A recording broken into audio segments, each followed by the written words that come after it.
Hi everyone, your local hipster here to talk to you about the latest Spanish love songs album, Brave Faces Everyone. This is the third studio album from the Los Angeles-based pop punk outfit, as well as emo outfit, Spanish Love Songs. Their 2015 debut, Giant Sings the Blues, was really unknown up until this point. However, they hit it pretty big on their previous effort, Schmaltz. I have seen a couple of criticisms thrown at this band and at their output as just being normal pop punk. Your usual run-of-the-mill, unoriginal piece of pop punk. I, for one, would argue that Spanish love songs are more than just ordinary, because their depressive yet anthemic take on pop punk and emo is really something to behold. Sure, there's an argument to be made about them not being the most inventive or most original band, maybe. However, I believe Spanish love songs are taking a pop-punk formula and they're using it to their advantage. Because the sounds that permeate not only this record but their previous efforts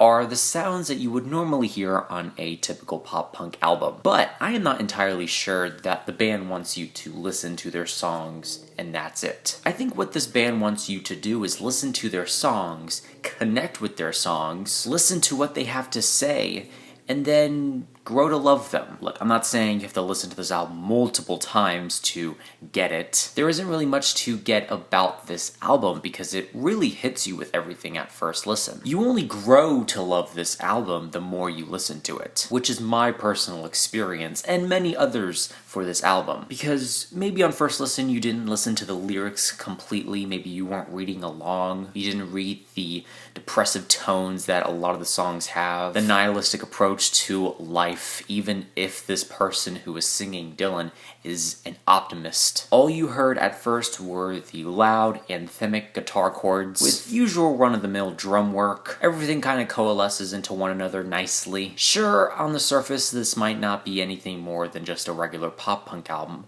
but really, you're doing yourself a disservice by not reading into the lyrics. The lyrics on this thing are very well spoken. From songs talking about the '08 recession to just uncertainty in a time of your life where you have no idea where you're gonna go. Do I have personal experience with that? Most certainly. I'm an 18-year-old with no idea where he's gonna go in life. But this album review is not about me, is it? Here are a select few of my favorite lyrics on this album. From Losers, "We're gonna waste the days getting outpriced by our apartments, hoping we don't go homeless. We sure as shit ain't moving home, watching television we're stealing from our parents. So many opinions on how we live, but there's no option for even how to get out of bed." Losers Part 2 starts off with, "Staring like a stranger from a dirt field across my childhood home. Notice how out of place I look there. Now it's a place I can't afford. When my family lost it in '08, I swore it was just a setback.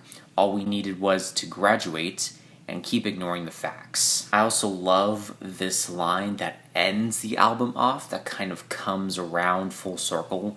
"I'm sick of yelling at strangers, don't want to do this forever. When it all burns down, will you carry me over? We don't have to fix everything at once. We were never broken, life's just very long. Brave faces, everyone." Not only are the lyrics on this album an emotional gut punch when you really listen to them, but the choruses on a good chunk of these songs are really catchy. Meld that in with some very anthemic and well-produced sounds, you have a very good pop-punk album right here. Let's talk about the production on this album a little bit, because is it really clean, but yet suitable for a pop-punk record? And it's not clean to the point of overproduced, but it's not too dirty or grimy or filthy to be so much like a literal punk album. This album walks a fine line between the albums that were overproduced in the aughts that were plaguing the radio to underproduced and almost lo-fi punk. The production on this album is very coherent. You can tell each instrument apart. Guitar arpeggios, bass lines that work their way into these tracks, as well as some somewhat simple yet energetic drums. The sequencing on this album is really good too, and there's not a lot of effects on this album either. The vocals are very clean,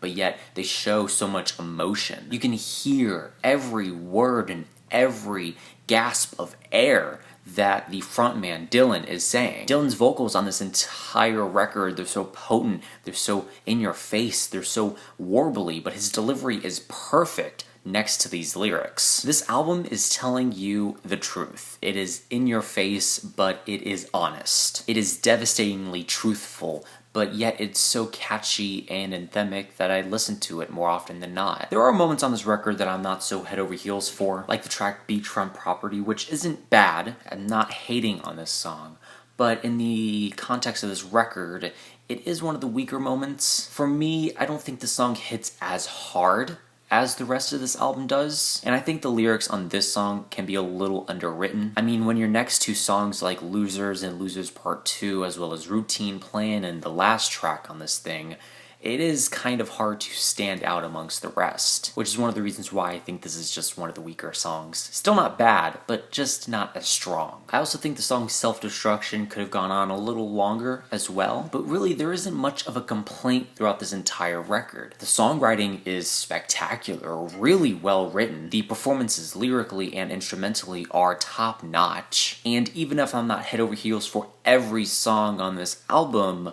all of them coalesce into a really amazing experience. I am very impressed with this record. Checking it out because of the buzz that it had online and other people that I follow gave it rave reviews. I checked this out hoping it was going to be good, and I am so happy it is. Because what Spanish love songs have done on this album is really perfected the idea of pop punk. And once, I guess, the teenager generation kind of discovers this album, or the niche audience that this record's going for, they will eat it up, no doubt. A very worthy record. Check this out. It's really enjoyable pop punk. Something to be remembered for years down the line. I will definitely remember this for years to come. Personally, for me, it's a very strong A-. But I am curious to know what are your thoughts and opinions on this album down below. Let me know what albums you want me to review next, and that is it. Leave a like, comment, share, do whatever you want. Let me know how I can improve future videos down below, and remember, this is only my opinion, because music is subjective.